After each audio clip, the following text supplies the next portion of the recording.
Well, good evening, ladies and gentlemen, friends, and anybody who may be viewing this later via the internet. I'm very glad to be here this evening to be able to present this address to the subject, None of These Diseases. Now, you might be thinking that's an intriguing title. What on earth is it about? And I hope all will be revealed.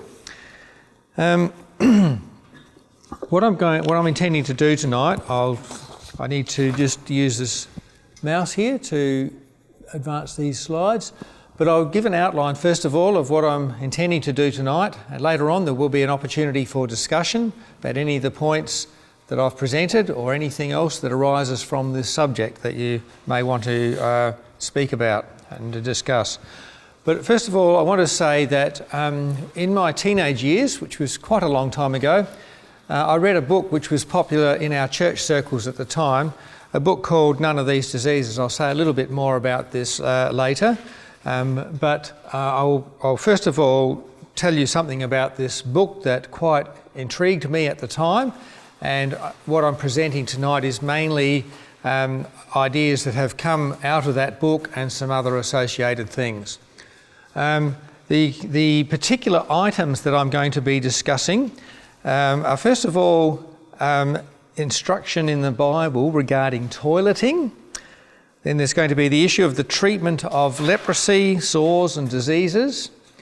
We're going to deal with cleanliness in general, dealing with death in the community, and then the issue of circumcision, male circumcision, and what the Bible has to say about sexual activity. And all these specific things, and many others too, all add up together to have certain effects within society. They all affect the health of individuals concerned if people would obey the things that God said in His Word, and a society if people in general within a society conform to what is in God's Word, His laws and commandments. It has a vast effect, a positive effect upon that society. So I'll talk finally about the results in society, and then our conclusion. Okay, so let me talk first of all a little about this book, which I want to acknowledge. I have a copy of it here. This is actually a revised, updated and expanded edition to the one that was done. It was revised, it was originally written in 1963, and it's been revised by the author's grandson, both of whom were in the medical profession. The author originally was a Dr. S.I. Macmillan, an American fellow, and then his grandson, also a medical doctor, extensively revised it. It is still a little bit dated. It was expanded in 1984, as it says. So there's quite a few statistics and graphs within the book, which I won't be presenting that sort of detail tonight, but they're in the book. So should you wish to read that, maybe I'll inspire you to buy a copy and read it. All those sort of details are in here. So this particular, the subtitles of the book, or the subtitle, yes, None of These Diseases, is the Bible's Health Secrets for the 21st Century. And just quoting from a few the pages at the introduction there, it says that a physician testifies that health, happiness and longer life can be yours if you follow the teachings of the Bible. Now, I want to say at the outset, because this has already been put to me, that what I'm presenting here tonight is not what you would call a prosperity doctrine. I don't want to do that, and I'm sensitive to that accusation. I'm not saying that if you obey this, that and that, God will give you freedom from heart attack and umpteen other diseases, and that you will be healthy, you will prosper. It's not like that.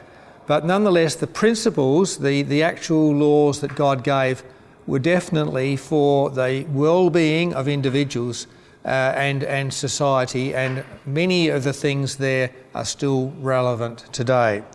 So I do agree with what that paragraph says a physician testifies that health, happiness and longer life can be yours if you follow the teaching of the Bible. That's a generality, okay? And also that these findings of medical science underscore biblical morality. They support the inspiration of Scripture and its relevance to today's health issues. Now, perhaps also at the outset I should point out that I'm not a doctor myself. I don't have professional knowledge and skills in the area of medicine. I'm an amateur like many others. I have read a lot about this over many, many years, from my teenage years when I was attracted to this book and onwards. But I'm not myself a doctor. I am an engineer. I'm a professional engineer, in fact, and quite a regular lay preacher and teacher on things in the Bible. And of course, so many things come out of the Bible, including much teaching about health and our lifestyle and ethics and how all these things are interrelated. So I have had quite a bit of experience studying those things and presenting elsewhere. Okay, now the Bible largely recounts the experience of the nation of Israel and the Jewish people. The Jewish or the Hebrew people were in slavery in Egypt back about 3,500 years ago, 1500 BC, and according to the Bible record, God delivered them from their bondage in Egypt, which was very oppressive. He delivered them through the hand of Moses, and Moses was one of the great national leaders provided by God for the people. And amongst other things, through Moses, God gave the people the law at the very time when they were constituted as a nation.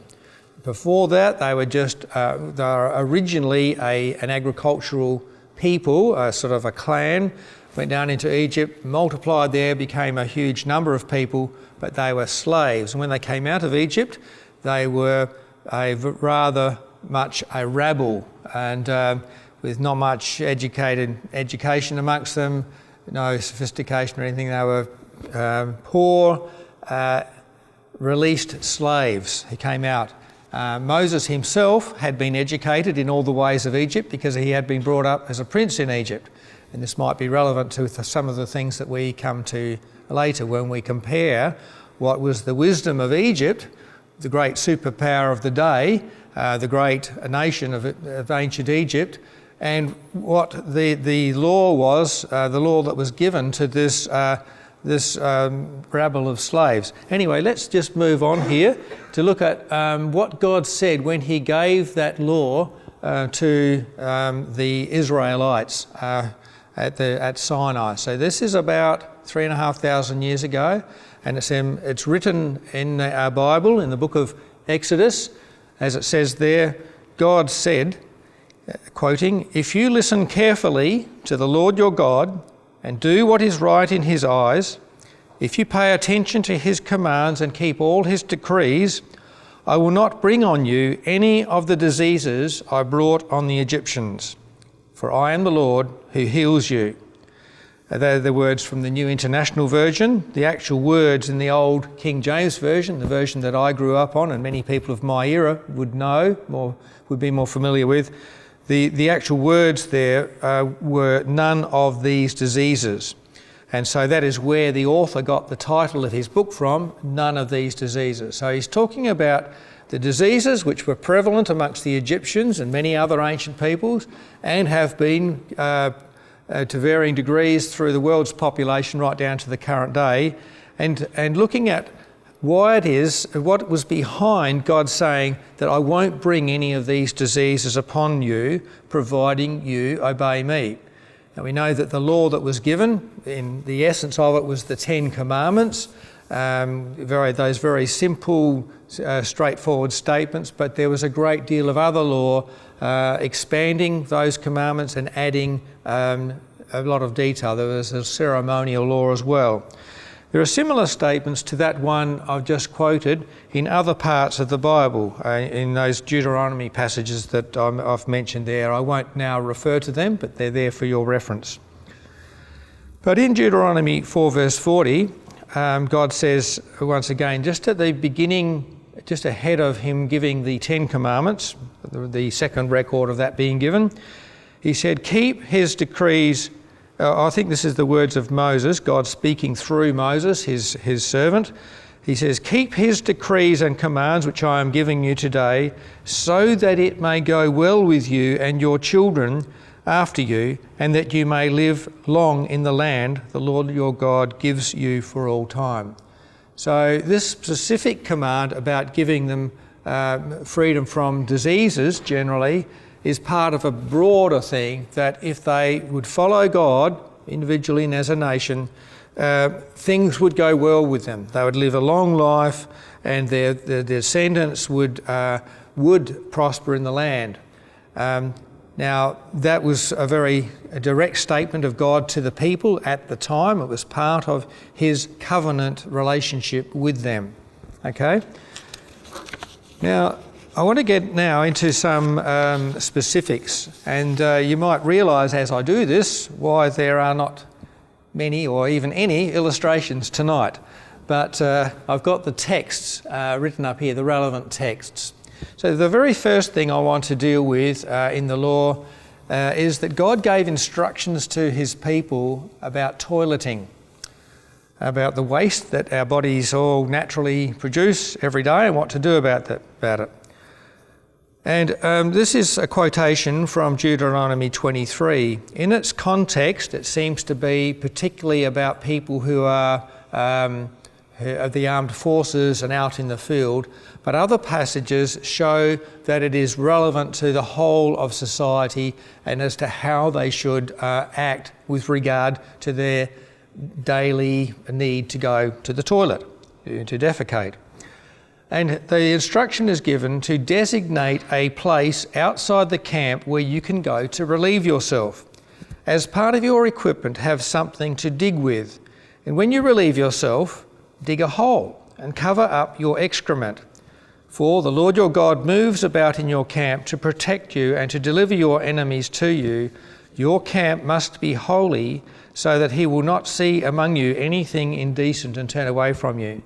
So we see a couple of things in this. First of all, that the excrement was to be treated as unclean, naturally, and it was not to be touched, it was to be buried, and it related to the presence of God amongst them. They were to be a clean people because he himself is holy, they were to be holy. And part of that holiness that he wanted in them, corresponding to his holiness, was that they would remove any human excrement, keep the place clean even in that respect.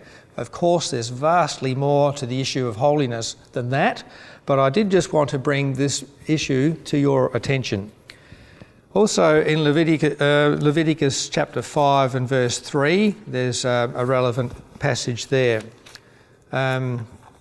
where it reads about a person would become unclean, ceremonially unclean in all these different circumstances. It says, if he touches human uncleanness, anything that would make him unclean, even though he is unaware of it, when he learns of it, he will be guilty. Now, this too covers many other things, but it does include human excrement. So they were to be very careful about their toileting habits, and they were to make sure it was covered up and removed from contact with themselves or anybody else in society. Now, that's a very good practice, of course. And I've got another book here. This is written by a Jewish non-Christian historian about the time of Christ, or just after the time of Christ. His name is Flavius Josephus. He wrote extensively the history of the Jewish people and other things, many things which are very interesting here. And he wrote about a group called the Essenes, who were a very conservative Jewish group at the time of Christ, and form some of the background to the New Testament. And in here he says that they in particular, how they were punctilious in conforming to this law, and in fact being very private about all this as well. He writes in detail here, and it corresponds very closely with what we have there in Deuteronomy. And then he says, the various other reasons, other characteristics of this group, they were They lived frugally and very cleanly, and they were very devout. Jewish people, very conservative element in their society. It says they are long-lived also, insomuch as many of them live above 100 years by means of the simplicity of their diet, in his view. Nay, as I think, by means of the regular course of life they observe also. They were the ones in particular in Jesus' day who were very careful to observe everything that was in the law of Moses, unlike some others who were much more lax. But this was generally the practice of the Jews, even when they settled in cities and that, to make sure that their toileting was kept in a designated area away from other people, and that the excrement was buried.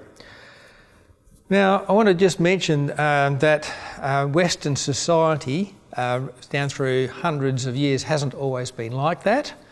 I don't need to spell out about the social history of Britain and Europe and everything, but you would know that through hundreds of years, the cities and wherever people have gathered in concentrated numbers have been pretty unclean and unhealthy until modern times.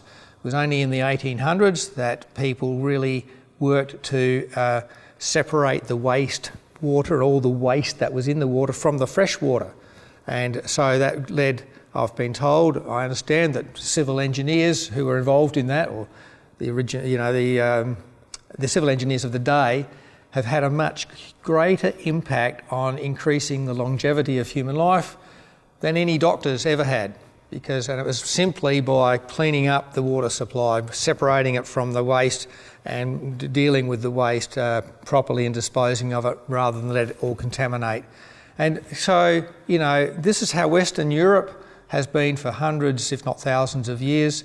And even today, if you go to other societies that are in what we might call the third world, Africa and Asia, and I myself have been in India where I've had experience of this, and in the Middle East, it's not always very clean to anything like our standards, and this has an effect on the cleanliness generally of society and the health of society.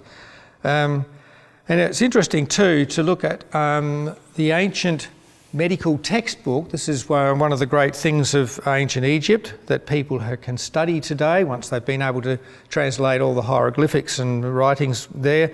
The Ebers Papyrus, I believe, was about the time of Moses, and it contains records of much of their culture, including the medical diagnoses and treatments of the day.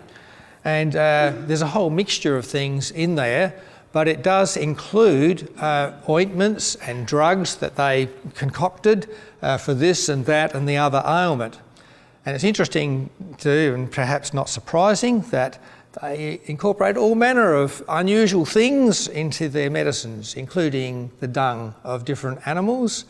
And so you can imagine how effective that may be if you've got a sore or something and you apply a potion with some animal dung. I don't think they used human dung, but they did also use many other very unhygienic things in some of the ointments and drugs. They didn't just use those things, they used all manner of things, oils and so on as well, that might have been beneficial, but they didn't stop at these things. And there's a very great difference here between the principle in the law of Moses, as we've now got recorded in our Bible, and what was the practice, the best practice, in the superpower of the day.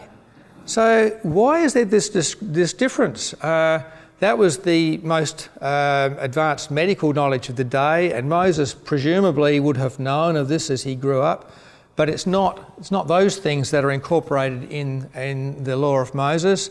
It's rather a simple treatment like this. This you can see right away that there may be a basis in here in the cleanliness that God is engendering in his people as to why they would not have the prevalence of diseases that they had in Egypt. I'm not saying they didn't have diseases, they didn't always follow the law either, but their health generally we could expect would have been better. Okay, moving on from there. treatment of leprosy, sores and diseases. Now there's many chapters in the first 5 books of the Bible. Actually the first book is Genesis, so that's not covering the time of Moses. Moses' time begins with Exodus, so there's Exodus, Leviticus, Numbers and Deuteronomy. All those 4 books have a great deal of law presented there. Now it's important too to realise that this was the time of Moses when these things were codified. It doesn't mean that they actually necessarily began there. Many things go back long before the time of Moses in God's dealings with his people, even back to his dealings with Noah and with Abraham and others. For example, the law in Leviticus, I think it is, spells out the difference between clean and unclean animals, what animals you could eat and what animals you couldn't eat. But when we read back much further, we read back a long time prior to that, about the time of Noah, there already were clean and unclean animals. It's not all spelt out there as to what they comprised, but to Noah there was already a distinction between these animals were clean, and the clean animals, remember, 7 went into the ark. I don't know whether that's 7 pairs or 7 individuals, but 7 went into the ark. Whereas the unclean animals, it was 1 pair. Okay, so he already had a distinction that was clear to him between what were clean and unclean animals. That's not spelled out just then. But it is all detailed in the later law that was given through Moses. So, okay, a lot of these things, this is what we have here, the record in the Bible, is the codification of the law that God intended for his people all along. Now, Leviticus 13, which is sort of in the middle of all this section of law, some of it's pretty laborious to go through, but it contains regulations about infectious skin diseases. It's a lengthy chapter. The very Hebrew word that's used there, sa'arat, is traditionally translated leprosy, but it's quite clear to scholars that it's not just leprosy, or it's not always leprosy even, but it's a whole variety of diseases affecting the skin. And what it says there in Leviticus chapter 13 verse 2, for example, it says what should be done when anyone in the whole community has a swelling or a rash or a bright spot in his skin that may become an infectious skin disease. And it also covers later on in that same chapter details if he's got a sore, if there's raw flesh, if there's a burn or an itch, he was to go to the priest. Now the priest is acting rather as a doctor here. The priest was called to examine the person and note the extent of the affected part, how big this blemish was and the nature of it. He was to look at the colour of the skin, the colour of the hair that was growing out of that skin, whether the skin was depressed or on the same level. There's various instructions, quite detailed instructions given to the priest as to how the priest was to examine this person and determine whether this person was clean or unclean. And the priest was then to make that determination, depending on all these different factors. When the person was unclean, the priest was to, and this is quoting from that same chapter, the priest was to put the infected person in isolation for 7 days. So they were off by themselves. And then after 7 days, the priest was to examine that person again, looking at the very same things to see whether there's any changes in the appearance or the extent of the affected part, and then to review the first determination. And if it hadn't spread, if it hadn't changed its characteristics, the priest could then determine this is benign, it's a scar or it's or whatever, and the person was then reclassified as clean and they could re-enter society and normal life. But had it fallen into the category of the other things, either it was grown worse or it grown in greater in extent or something, the priest could then determine that the person is unclean on that basis. And then it says quite clearly in this chapter that the unclean person must live alone. He must live outside the camp. They weren't executed or anything like that. There was no imprisonment. But the person had to live in a part by themselves. And so this is where the background to people like the lepers whom Jesus healed in the New Testament. They were always on the outskirts of society. generally in a very depressed condition because they weren't generally cared for properly by the population. But here was this separation of the people from the population. Now, all this is in the law of 3,500 years ago, and it's and there's many other passages too that I could refer to. But I want to compare that with the slow growth in understanding in our societies as science has advanced and as medicine has advanced. It was really not until the 1800s that there was a recognition of a lot of these things. That the person who had these infectious skin diseases and other infectious diseases should be isolated, and that other people should keep apart from them. And furthermore, we can see in these texts here how it was based on evidence. There was to be an observation and a viewing of things. There was evidence to be taken account of that determined the outcome. The priest is acting like a doctor here, not on the basis of some witchcraft or something, but on that basis. And it really has been way into modern times that any of the principles around this have been understood and applied even in Western society. Now look, I won't go into it now, but in this book he makes reference to a particular medical doctor called Ignaz Semmelweis in Vienna in the 1840s, and how he was assigned to this hospital. It was to do with women in giving birth. So there were all these women in the hospital, and there were various cases that came up, and the doctors of the day would go from one person to another person, examining them or helping them whatever they needed to the best of their medical knowledge of the day. But they never washed their hands even, going from one to another. Whenever there was a problem, the person was not isolated. And this Semmelweis noted that different wards that had slightly different ways of going about things had quite significant differences in outcome. That there was a huge mortality rate amongst women in this condition in those days, but there was a better record here than there. And so he applied some scientific thinking to this and introduced the idea of keeping people who may have some kind of infectious disease apart from others, and also particularly of hygienic practices of doctors or experts who were involved with each patient, making sure that they washed their hands and other parts before they went from one to another. And there was a dramatic improvement in health. And this is part of the whole process that's led to our modern practice of medicine today. But he did all this against great opposition from people with more status, who were insistent on the old ways, and he suffered a great deal of abuse for mistreatment from others, the experts who were higher than him, as he was trying to do this. Eventually the practice won through, but I believe that he went insane in the end in the process. So that just shows how hard Western medical practices have been won.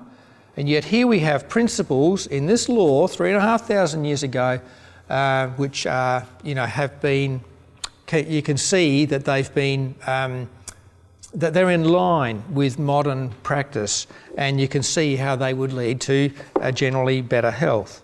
Okay, now the next thing I want to bring to your attention is about cleanliness in general. There's a great deal of washing, of use of water in the law, whether they had much water around or not. But first of all, I want to point out that whenever a person was classified as ritually unclean, whether it was for a short or a long period of time, whether it was this temporary bit or whether it was, for the rest of their life, because they couldn't be cured of something, they had to be isolated from other people until they were declared once again to be clean. So there's this principle of isolation. Now Leviticus 15 is another chapter that deals with, my Bible heads it, discharges causing uncleanness, and then it's all about how to deal with this. And it gives many regulations concerning bodily discharges which were causing uncleanness. It seems that there's no medical words used as such. So whether it was pus or what it was, it might have been. I think that these things are included. It's generally to do with that area of the body that might produce diarrhea, things like that. So although it doesn't spell out the word diarrhea, things like that may be behind this, and other discharges from the body. When a man has a bodily discharge, the discharge is unclean. Whether it continues flowing from his body, it will make him unclean, so says Leviticus. And anything, it goes on to detail, anything that was under the man that he was sitting on or lying on would also be unclean, and details were given as to how to cleanse that article.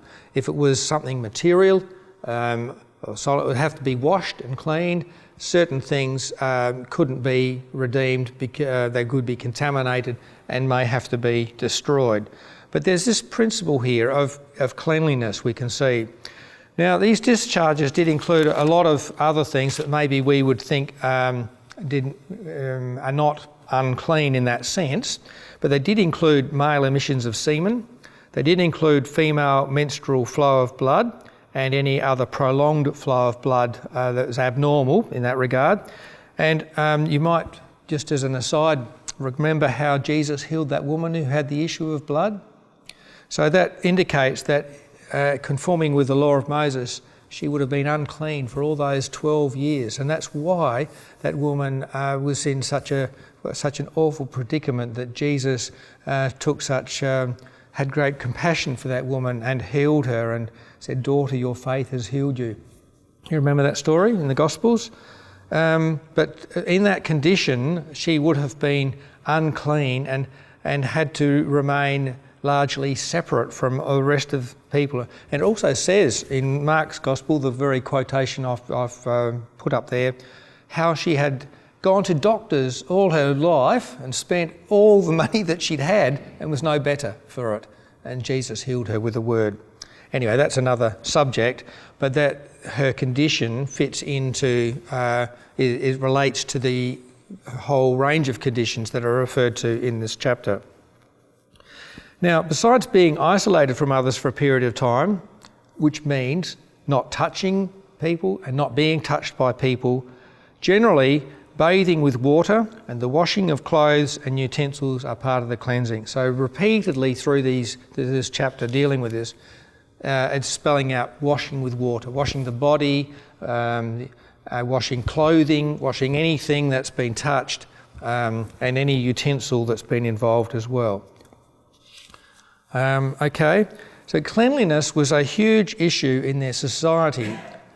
And of course, they didn't always abide by that. They didn't necessarily abide strictly by it. But the principle's there, and the law is spelling it all out in detail. We might quibble about one or two things in that, but we also have to recognise that we don't know exactly how you would describe these things medically today. We don't always know exactly what kind of discharge it's talking about. So it's covering a whole lot of things. And they're generally being very careful with all these conditions, in isolation and in cleansing, okay? So once again, the principles that are there in the law of Moses so long ago seem to be for the health and well-being of individuals and the whole of society. Now I want to talk about how that society dealt with death, how they were instructed to deal with death. Now, as an overall statement, it is this, that anything dead at all, animal or human, was unclean. And any part of anything dead was unclean. It says in Leviticus 5 verse 2, if a person touches anything ceremonially unclean, whether the carcasses of unclean wild animals or of unclean livestock or of unclean creatures that move along the ground, so this is one part of it, even though he is unaware of it, he has become unclean and is guilty. So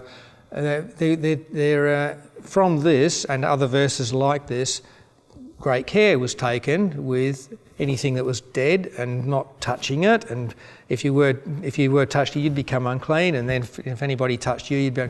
So the whole tenor of the law was to regard anything dead as you had to keep it at arm's length and deal with it, dispose of it in a way so that it wouldn't make anybody else unclean. It says in Leviticus 11 verse 27 as well about touching any dead animal, that touching any dead animal made a person unclean. It says, whoever touches their carcasses will be unclean until the evening. They had to wash their clothes as well. So, okay. In Leviticus 17 it says that eating any animal found dead made a person unclean. Now they did have meat in their society. They did eat meat. So there was a killing and butchering of animals, the clean animals that is, and eating of their meat.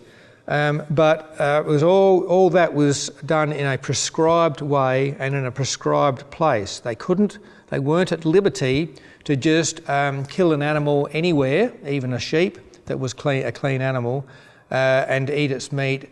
It had to be done in a way that was approved. Okay, and that generally meant places or a place as well, and in the prescribed manner. They had to be bled, the blood had to be covered with earth. It all spells this out in Leviticus, I've got the quote there.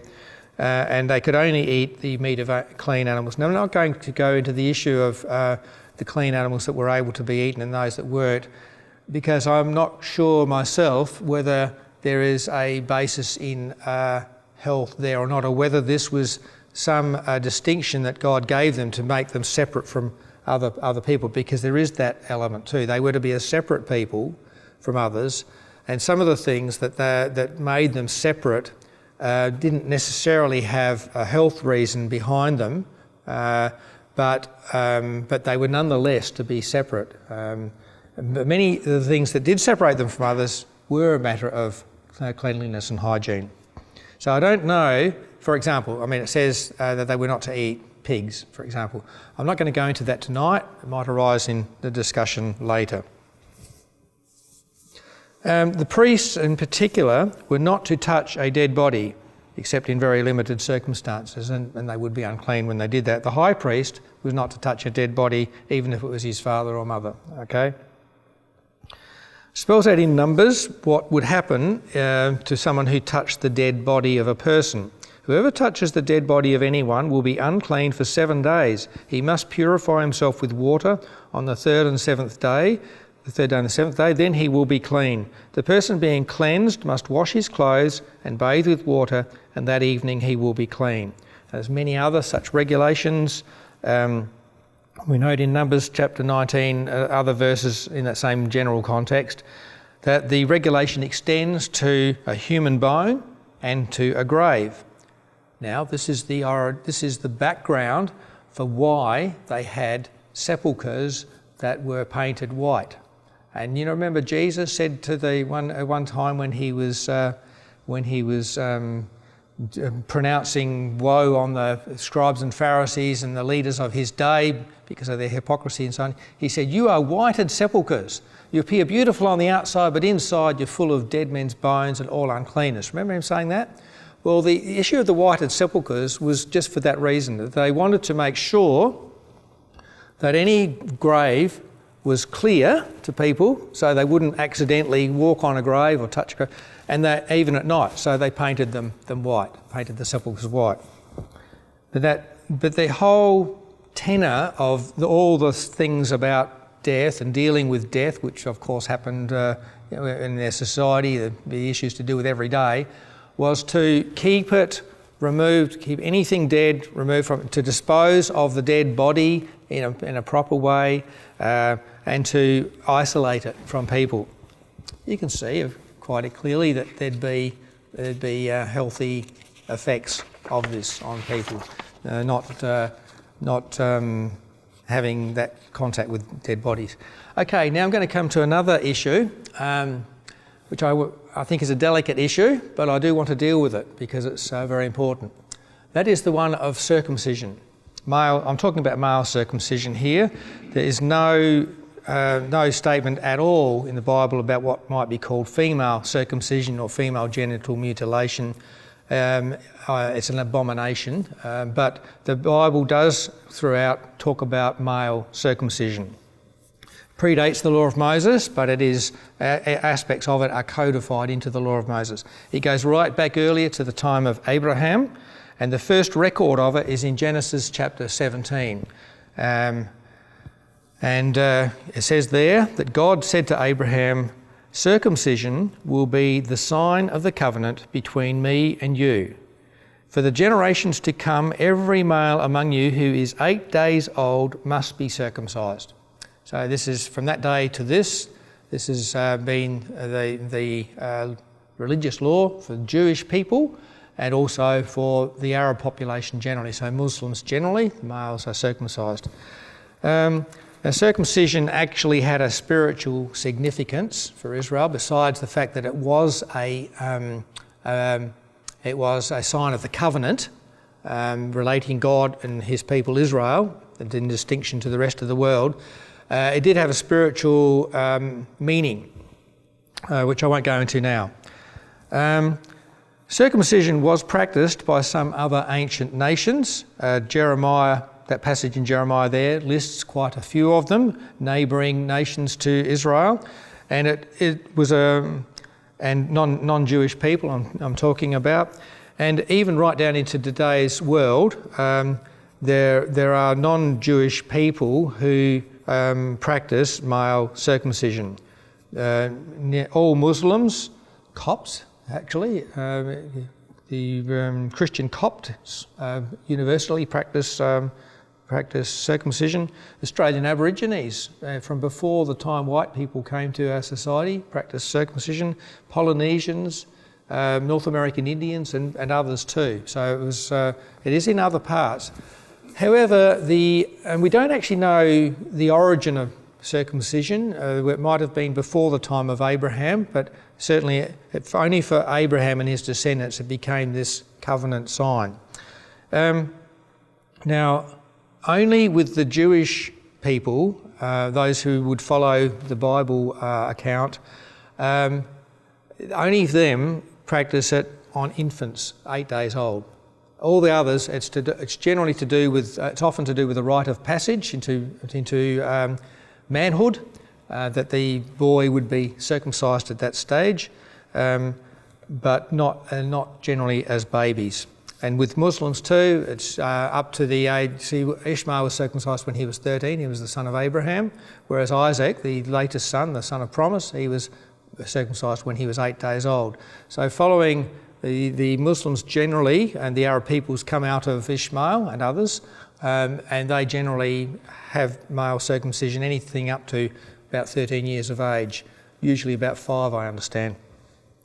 Okay, now, so it is essentially a sign of the covenant, and it's got some spiritual overtones. However, once again, there are health implications of this practice. I'm not saying that Christians are freed from this practice, by the way, because it's not required of Christians, as Paul quite clearly points out in the New Testament. So I'm not talking about whether this is a law for us or not, or for anybody. I'm just merely pointing out that the practice that God gave and imposed upon his people has health benefits, okay? Circumcision has health benefits, and these are some of them. I'm not going to give any statistics here. I'm not going to show any graphs. There are some in that book that I had here, this one here.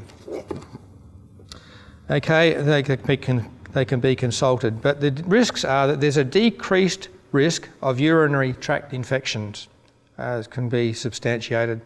There's a reduced risk of some sexually transmitted diseases in men.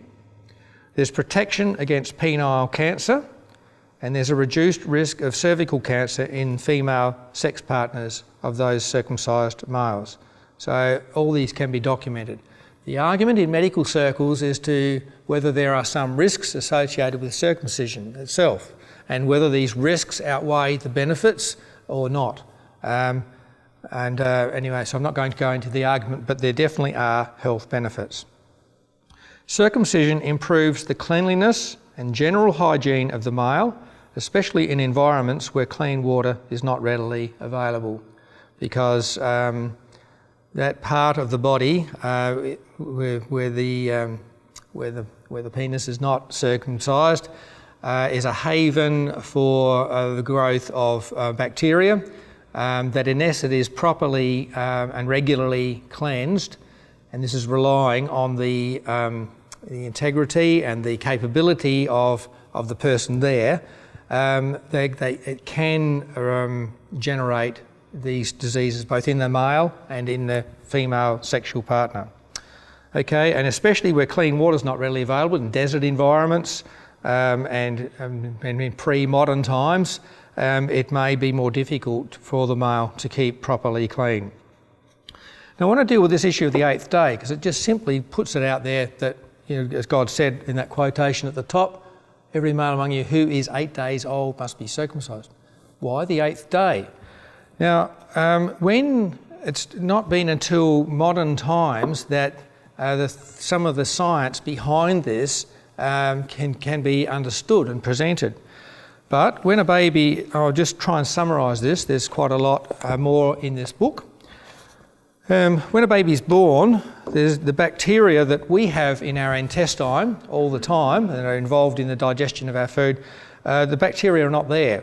They're absent at birth, but they proliferate on days 5 to 7. Now, I'm not a doctor, but I can't tell you how the bacteria get there, but they do in those early days, and they're proliferating on days 5 to 7, I understand. It's these bacteria, one of the effects of them is to produce vitamin K in the body. The baby doesn't naturally have vitamin K. These days, all babies are given an injection of vitamin K at birth, which helps against various things. Okay, but the vitamin K in the liver helps to produce 4 blood clotting proteins, including this one called prothrombin. And this prothrombin is essential. All these 4 proteins are essential in blood clotting. And the prothrombin is one of them. And this prothrombin decreases, there is some there at birth. It's in the longer term, if we make that 100%, at birth it's about the 30% level in blood. But it decreases from birth down to a minimum of 30% on day 3, and then rises to a peak level, which is 110% on day 8. Now, does that give you is there some correlation there with why circumcision was on day 8? That's when the blood clotting would be at its most effective on day 8. Not before that, not the days before that, and after it, where it gets back to 100%. But, how did they know to do it on the 8th day? God simply said, do it on the 8th day. So that's what they did. That's what they did, and they've been doing that ever since, those who would abide by this. Now, there's also an issue about, what about the pain of all that? And again, I don't have time to go into it here, but Dr. Macmillan in his book does. And the best time, if you're going to be circumcised, the very best time in a male to do that is very, very early in infancy. It does cause them some distress, some discomfort, but it's over very quickly. Whereas any time after that, and he deals with, from case studies in the early months or the early years or teenage years or male, adulthood, it's both much more painful, and the effect of that pain and other things associated with that are much more prolonged. In the infant, the effect is, in the baby, it's over very, very quickly. I'm not saying there isn't any pain. It's interesting too that the Bible tells them to use flint knives. Flint knives are sharper than metal knives. Flint is made from rock, rock chips that have a very sharp edge on them. And I imagine if you made a new flint knife, you could be assured that that is sterile. Whereas I suppose, I don't know how they would then have sterilised a knife. I suppose they could have done that in a flame or something.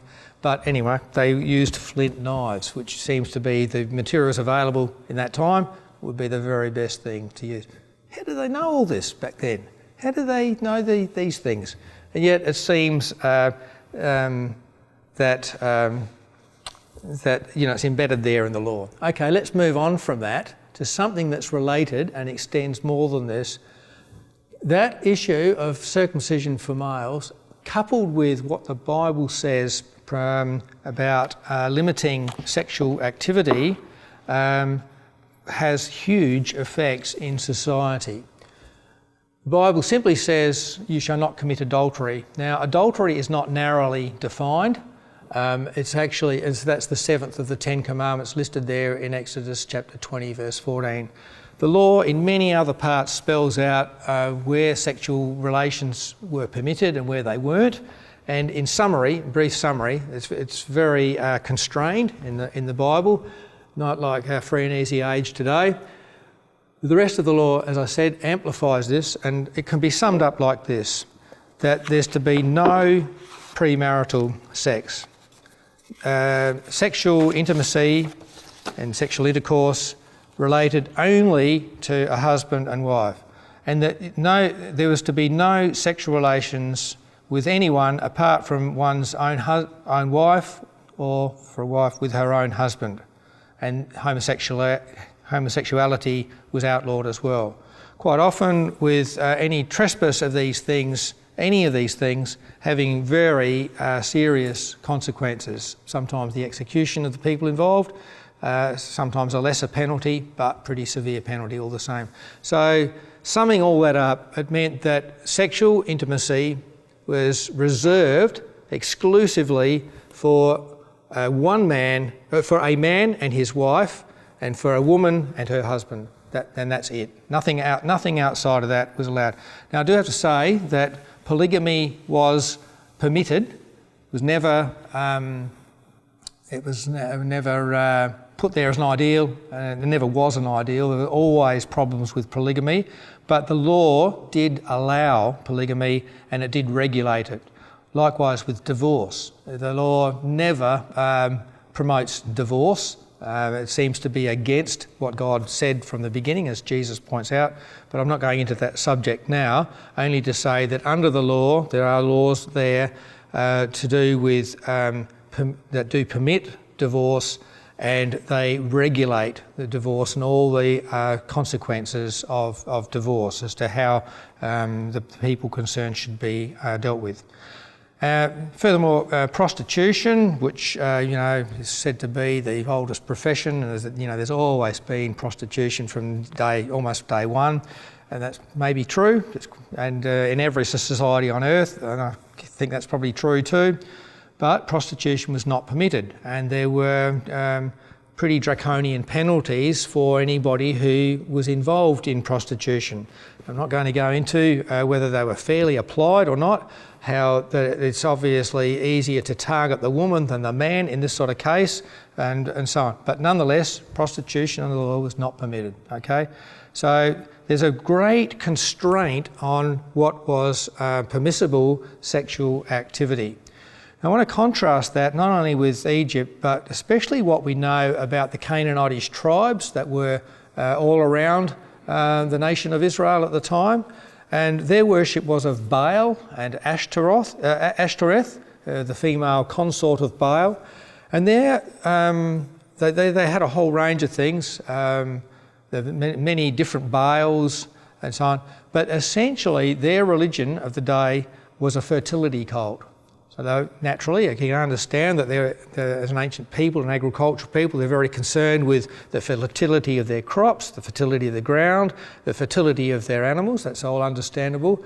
But the way their worship developed was that in order to ensure the fertility of this coming year of their flocks, well, you needed to actually engage in that sort of activity yourself, and then that would have some beneficial magical effect on your crops and your things. So associated with their worship, routinely there were temple prostitutes, and in some areas there were male prostitutes as well, but generally it's female, of course. So their worship was all mixed up with prostitution, and so you can understand then that there's great promiscuity with all that. And so that any disease there would just spread like wildfire through the whole community because all the different sexual partners and so on. And that's one of the reasons, amongst other things, as to why God was so against these surrounding nations, and why he said you are to have nothing to do with these people.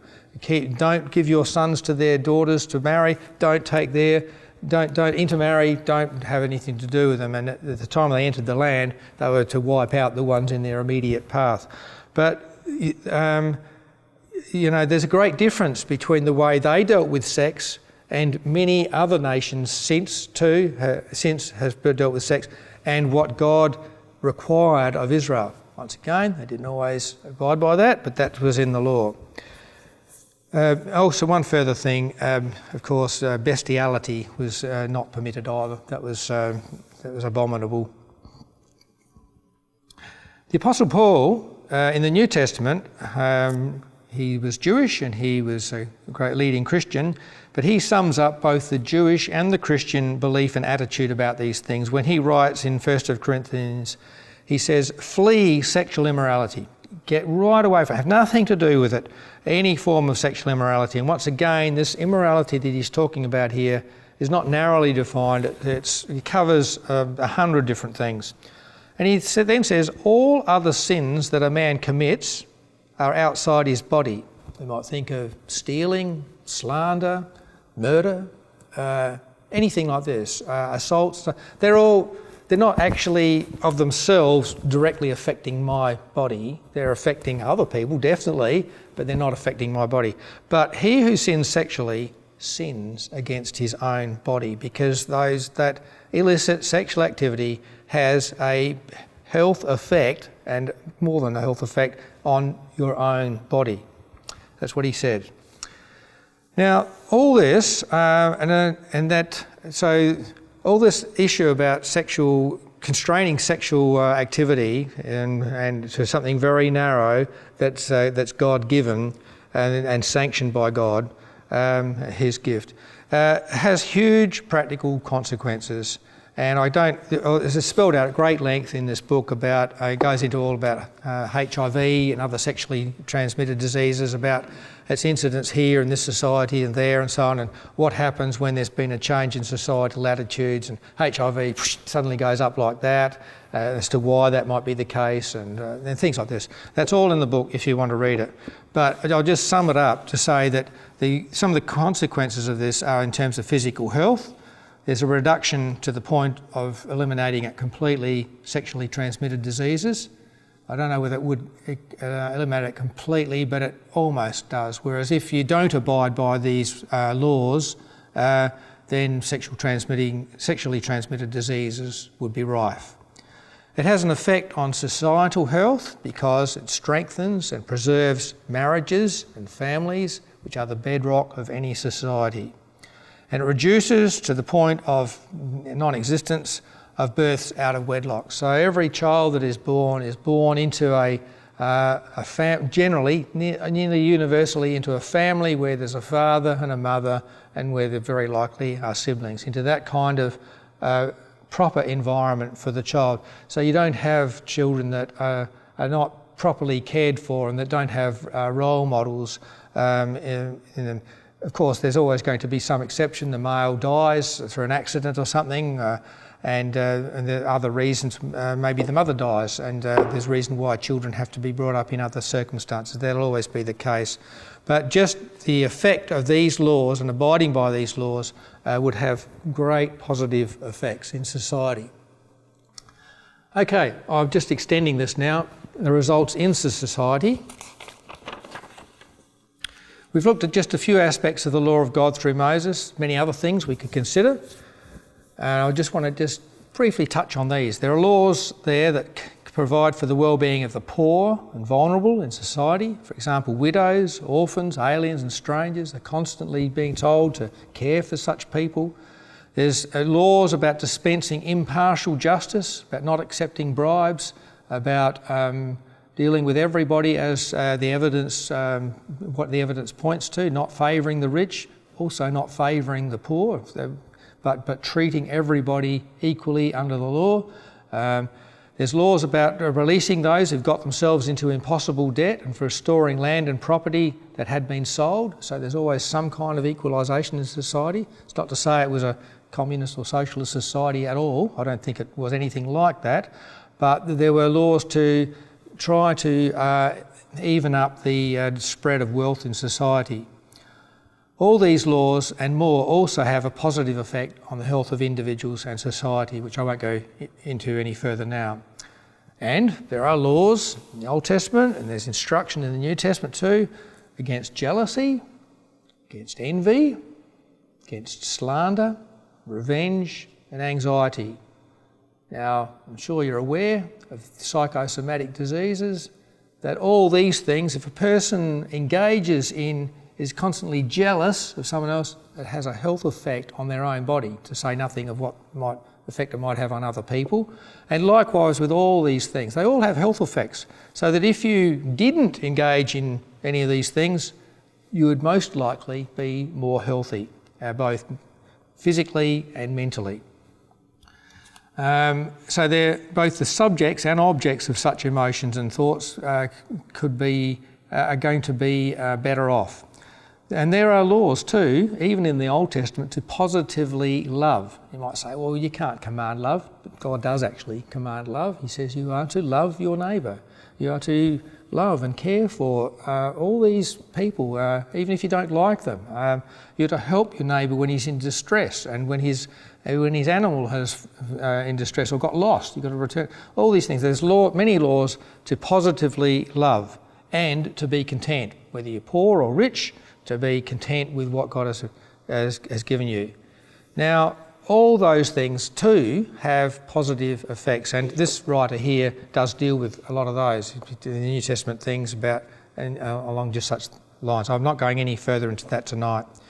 Ancient Israel, of course, never fully lived up to this law, often falling woefully short. But to the extent that they did abide by these laws, their society was in stark contrast to other nations and peoples around them, both in Old Testament times and in the time of Christ. And always there were some non-Jewish people who were attracted to the wholesomeness of Jewish society and the purity of their religion, either one or the other or both together. The two together are related anyway. And an example of that is Cornelius in the New Testament. He was a centurion, a Roman centurion. He was non-Jewish, but he was one who loved the Jewish people and who was very generous to them and who worshipped with them. And there's also many others. They were often prime targets for the early Christian teaching, because the early Christian teaching began in synagogues. They went first of all to the Jewish people, and the ones above all who responded were people within their congregations who were not actually Jewish. What were they doing there? Why were these non-Jewish people in Jewish synagogues? They were Gentiles who worshipped God. And I've got several references there in the book of Acts and the missions of Paul to such people and how they more readily responded to the gospel than the native Jewish people. Okay? So all along there have been such people, and one of the attractions has been the wholesome nature of their society. I know there were others who hated the Jews, who couldn't stand this and that about them, the way they were so different and kept apart from everybody else, so they were hated for that. But there were some Gentiles who saw these positive things that arise out of their law. Okay. Now, finally, just to sum up the conclusion of all this, I want to say that laws contained in the Bible are for the good of human beings, individually and as a society, from ancient times right up until the present. And I want to quote what Paul wrote in his letter to Timothy, 1 Timothy 4, verse 8. The Apostle Paul wrote, he's comparing with physical training. He says, physical training is of some value, but godliness has value for all things, holding promise for both the present life and the life to come. So that living a godly life, Paul says, has promise for this present life. There's benefits here and now in many different ways, and there's promise of the life to come. The second point in conclusion is that the law of Moses, which was the essence of the Old Testament covenant, the law of Moses was far in advance of the beliefs and practices of other ancient nations, even, the superpower of the day and the leading knowledge of the day. But the law of Moses is far in advance of them, and in my view, that's evidence of its divine origin. It must have been from God as to how this group of ex-slaves acquired these beneficial laws. And the third point is that obedience to God's commandments contained in the Bible is good for us today and into the future. Okay, so all of that means it leads to the implication we need to know what God says. We need to reverently listen to His word and to, take in and respond to and obey the things that He tells us. So I'd just like to say then, what we ought to do is to take this book and to read it and to obey its instructions. Thank you very much for your attention. Catch it all. Could you tell us a little bit about whether food is within the topic or not? There's a lot of considerations about food. The law of Moses does go into a great deal of detail to say what foods were classified as clean and could be eaten and what foods couldn't. So there's definitely distinction. People have, it's got certain principles in that, so that for the land animals, which were the biggest group of, the greatest source of meat of animal product for the people, the land animals, the principles were that the animal had to have a divided hoof and it had to chew the cud.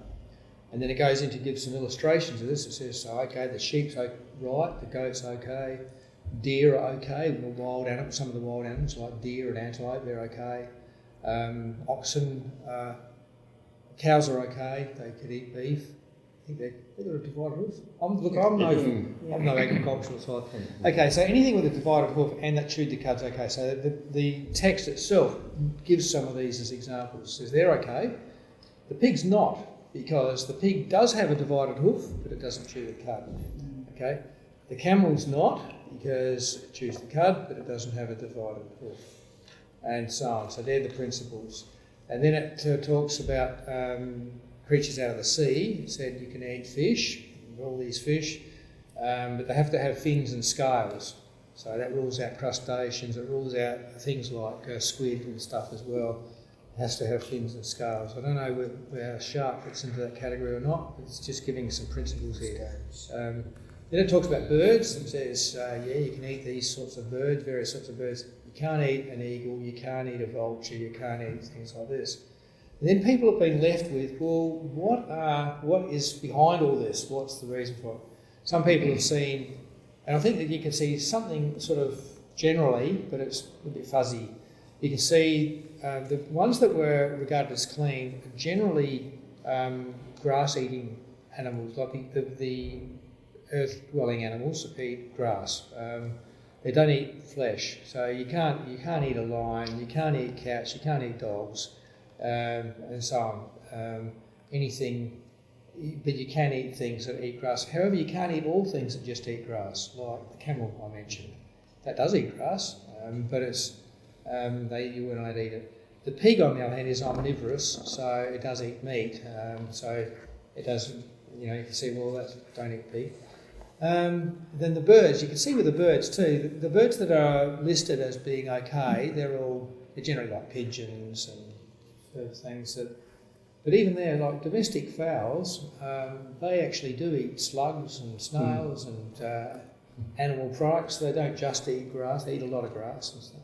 So I'm not sure, sort of generally you can see, you're eating creatures that eat grass and you're not eating creatures that eat other creatures, but it's not quite clear, that's not quite precise. So what are the distinctions between these two? Some people say, there really are health issues here.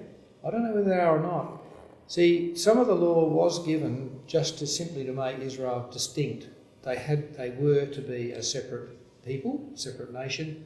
They were not to, not only particularly about the Canaanites that were around them, they really were a depraved lot in many ways. They practiced child sacrifice as well. That's been the subject of another talk here, and it was the reason why God was so hostile against them and brought the judgment on them through the invading Israelites. But that's another subject. But they also had this depraved religion in terms of it being a fertility cult and all the ritual prostitution mixed up in it. God said, don't have anything to do with it, as well as the fact that they're all idolatrous and had a whole multitude of idols.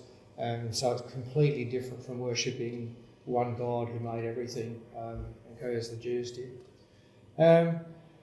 So what the actual reason behind it is a matter of debate. I don't know whether anybody else has got comments about this. There is a fellow who's normally in our circles, who's not here tonight, who would say something about this, I know, but I'm not really sure whether it holds up in my view. I've heard stories that a lot of these unclean animals, you could be more likely to get parasites from them. Yeah. In modern society, that doesn't matter so much. We have more hygienic ways of farming them, and we cook them better, so it's not such an issue now as it would have been back then. There's also this idea about meat eaters as opposed to purely plant eaters, and there was a situation not that many years ago where they'd mixed up, best to my knowledge, some sort of dead meat in cow feed that they were developing, and fed it to the cows, and ended up with so-called mad cow disease. And the people who ate that came down with, I can't remember the name, but some nasty disease as a result of that. Well, mad cow disease is a terrible disease that's had a huge impact in Britain, didn't it? And a very long-lasting effect too. Is that true that they do know what the cause of that was? To the best of my knowledge, yes. It was something to do with the food. Yes. But is it to do with them eating a meat product, or something? They created a special food for them, which had ground up Which meat may have with had it. protein in it or something, I think. Okay, I didn't know that they'd actually determine the source of that disease. Yeah, that's very interesting. Yeah. And it was the British that were doing it. So. Yeah, I certainly know that pigs are prone to parasites that can even have an effect through after the meat is cooked. And so they would have been very dangerous to eat back in old times when they were not looked at, when they were not cared for hygienically, but it doesn't really apply today. Jesus did say all food is clean, so I do believe that those kosher laws relating to food don't apply to us as Christians anymore. But that's not to say, there could be some health reason for it. Just like the issue of circumcision, from the time of Christ, circumcision is not a law it's not required of Christian men, but that's not to say there's a health benefit, as I've pointed out. This is kind of double off topic then, but Muslims have adopted some of these, like especially the pig thing. Yeah. Have they adopted them all? No, they have a law, you'll probably be aware of it, halal, what food, and they have other words to describe this, but it's basically what foods are acceptable and what are not. They're generally much more devout in their own religion about these things than Jewish people are. But the one thing they do focus on is pigs, and they are in agreement with the Jews on that. If the kosher and the halal line up, they're against eating pigs. So that's central to their thinking. But the other things, the Islamic religion supposedly came out of Judaism and Christianity, and it supposedly accepts the revelation to the Jews and then to the Christians, and then, in their view, the better and final revelation through Muhammad. But their laws differ, and this is odd that they do. And they differ in particular about seafood, so that I know it's acceptable for Muslims to eat shellfish and generally stuff from the ocean, whereas it's not for Jews. So why, you'd have to ask them why they have a different laws in that regard. Just even Japan, eating a lot more rice and seafood really seem to be having a lot less health issues than a lot of Westerners. Health problems, you mean? Yeah. That's correct. Including They have a very healthy diet. cholesterol and Yep. They don't have the obesity issues and lots of other and they have a longevity of life too. It seems to be related to their diet. They don't eat much meat, very little red meat, and they eat seafood instead. Fish, not necessarily seafood. Fish, yeah, in particular. Okay. Yeah. Wow, that. I wasn't going to say that. The odd thing for me in what you've said is polygamy was accepted and regulated, but I think tolerated is a better word than accepted. Yeah, tolerated. Yeah, I'd say that too. Yeah, so in the laws cover how a man was to treat his wives, that he was not to be unfair with his wives, not to, and you can imagine that humanly it just didn't work out. There's not one instance in the Bible of a polygamous relationship being happy. From the very start, the first polygamous relationship in the Bible onwards, they all are unhappy in different ways. Jealousy, rivalry, and between the women and the kids, and so there's not a single polygamous relationship that is a happy one. It's never, the ideal is put up as one man, one woman, and that comes out very clearly in the Christian scriptures, and Jesus' teaching relating back to the Garden of Eden and so on.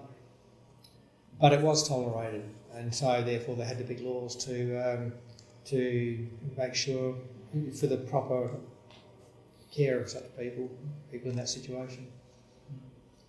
And also, some of them got to be have very large harems too, like King David, for example, and Solomon, and many others. They had a huge number of wives, and you can reason, they did it for political reasons, and so on. That might have been true, but it was not very good.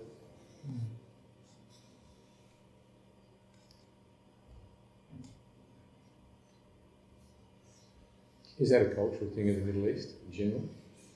Right. Well, it certainly predated the references to it in the Bible. Like Abraham had. There was another arrangement with Abraham. He had relations, sexual relations with a woman who wasn't his wife. She was the handmaid of his wife. But it seems to be a sort of all mutually worked out that he was going into Hagar, who was the Egyptian handmaid for his wife Sarah. But his wife was barren; she couldn't bear, and so she said, "Look, please take my maid, my number one maid, have relations with her, and whatever child she had will be regarded as mine." So, that's what the Bible. It's in the Bible record. That's what he did, and that's where Ishmael comes from, and a lot of the Arabic peoples come from that. Not solely from Ishmael, but there you go. It doesn't condone it. It doesn't condone any of this. It's worth pointing out that there are a lot of things that are recorded in the Bible that just record what was done. Yeah. They don't record that this is how it should have been done. Actually, even in that story too, it's telling you history and telling you the origin of the Jewish people and the Arabic peoples and all the things that have happened since. But even in reading that story, there's a great deal of unhappiness in that story, particularly with Sarah, with Hagar, and then their descendants. It's not a happy story. So even in that, and there could be a subliminal message in all that. Hey, this is not a good thing to do.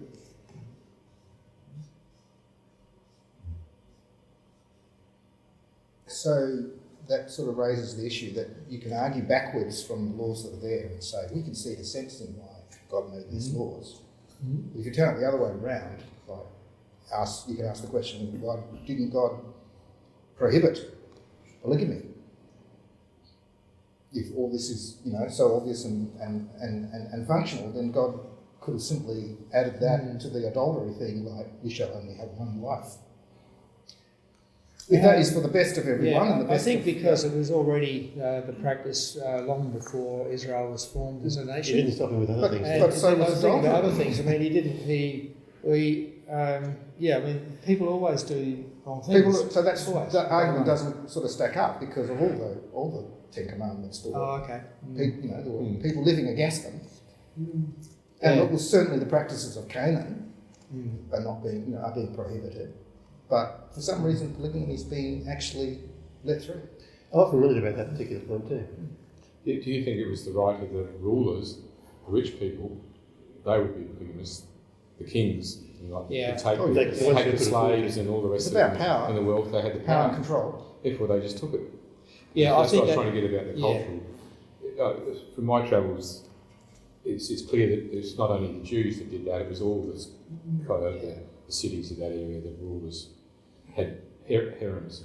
I think the vast bulk of the population probably were monogamous, but the rich and the rulers and those who had power and wealth, they did what they wanted, sort of thing. Mm. So I think you might have found it amongst them more than anywhere else. Mm. It's less so amongst the European cultures, I think, too. So in the book, do they document whether Jewish people tend to be healthier than other people? Of today, yes, he does, because some of his medical evidence, like, for example, the incidence of various cancers, like penile cancer, for example, which is not a very common thing, but it's they're very uncommon amongst the Jewish and circumcised population, and 100 times more common amongst, still not common, but it's 100 times more prevalent amongst the uncircumcised ones. So he deals with that sort of thing. And similarly with all these other things where there are distinctions between the effects on people. So, and there are some graphs, there are some data. Hey, you might be interested in a bit more. I did actually have a couple of quotations from here. I just talked too much, I'm sorry, but I didn't get around to saying this. So I've got some stuff in here about that Semmelweis, that I was going to, that character, and his work with in a maternity ward and everything in Vienna. But this bit here you might be interested in, this is about circumcision. He says, look, let me just quote this. He says, what about pain? No one would deny that circumcision is a painful experience, but the amount of pain suffered is related to the age of the male being circumcised. The most careful study of this matter was conducted by Dr. Joseph Katz, K-A-T-Z. In infants up to 3 weeks old, he observed pain and irritability only at the immediate time of surgery. However, infants from 4 weeks to 3 months old were still irritable during the night following surgery. Children between 3 months to 1 year were irritable for 3 to 4 days, and adults suffered pain and discomfort for at least a week. And there's a reference here, he's documenting the study that he's referring to. It is all a bit dated now, because even the revision was done in about 1986 or something. And he says, moreover, circumcisions done on older boys or adults also carry the psychological trauma of removing a private part of their bodies. For example, one study found that boys circumcised between the ages of 4 and 7 viewed the operation as an attack on their bodies. Understandably. This procedure resulted in an increase in their aggressive emotions even several days after surgery. And he says, thus the least physically and psychologically traumatic time to circumcise a male child is sometime during the first few days of life. So that's from the issue of pain. Then he deals with this, what I was trying to talk about, this vitamin K and the prothrombin concentration, and how that's at a peak. 110% normal on day 8, and so on. So that's the safest day in the male's entire life to perform a circumcision is the 8th day. It's quite remarkable. So he does have some. He has references to medical texts in the back here, and he has some graph of this prothrombin and everything, and some tables of information as well.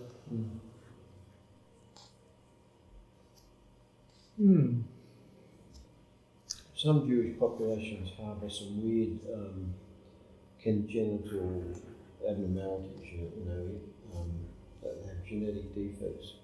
I don't know whether there's rules about who you can marry, and whether they ignored those, or whether there was sort of population bottleneck somewhere in history that caused them to have to marry too close, or whether it was just unlucky they got these mutations and they bred through them. Whether it was a small enough group overall, or just over a number of generations, even obeying regular standing restrictions over enough generations, that all mixed up. But is there stuff there about who you can marry? No, that's not in here. The Jewish people, if they were observant, were only to marry Jews. But your cousins, your sisters and cousins. Yes, in the Law of Moses, there's a whole chapter on what you call, what's the word for that? Sorry? About not marrying somebody who is too close to you. And there were various other people excluded too. You weren't to marry your father's you weren't to marry your father's wife if she was not your mother. I mean, obviously you wouldn't marry your mother, but if your father remarried and then that woman was later widowed or something, you couldn't marry her, even though she's obviously no blood relation of you. So there are things like that too, but it does spell out, there's a word for that, to talk about affinity, how close you are to people. Consanguinity, yeah. So yes, you couldn't marry your sister, and so on. Now, obviously, in the human race, if you believe the Bible record, as I do, at the beginning, God made Adam and Eve, then they had children. Obviously, brother and sister had to have sexual relations, but that was before this law was codified. But also, even sort of from a scientific view, I can understand that makes sense.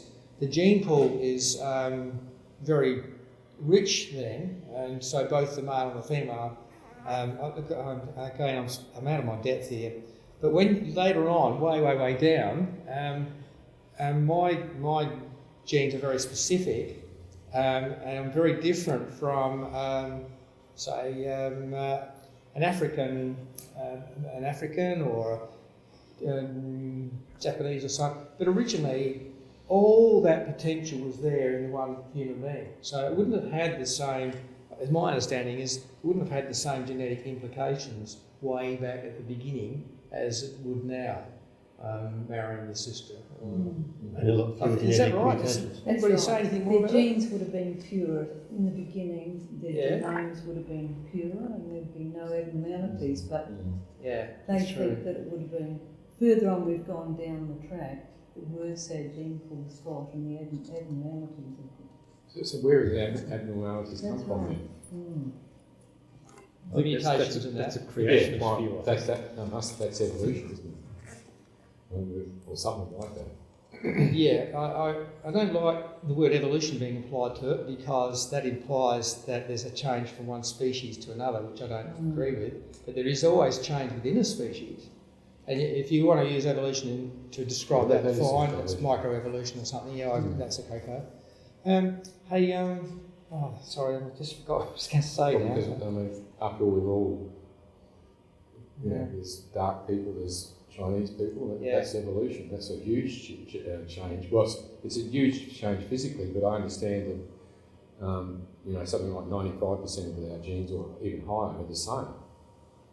I believe that too. It's only a very small bit that determines our difference. Only 99% same with chimps. And we're not that different in the apes, that's right. But it's only a very small percentage. I think we're 5% different to a banana. I wanted to say too about the Jewish people. They have had a very terrible history from the last 2,000 years. The hands of Christians, actually generally far worse from the hands of Christians than the hands of Muslims until the modern era. The modern era has changed all that, but for centuries and centuries, the Jews have had a very hard time, which I think is a fulfilment of prophecy. God said they would have, because they rejected Christ. It doesn't condone what the others have done to them, but they've been hounded from here to there. They've been, their women have been raped, etc., etc. So they've had a very hard time. So maybe that accounts for some mutation. I wasn't aware that they had any particular mutation or anything with deformities any more than anybody else, but they have had a very hard history. About 9 o'clock is one more question if anyone wants to do it. Okay, I'll give it up there. Thank you very much, Geoff.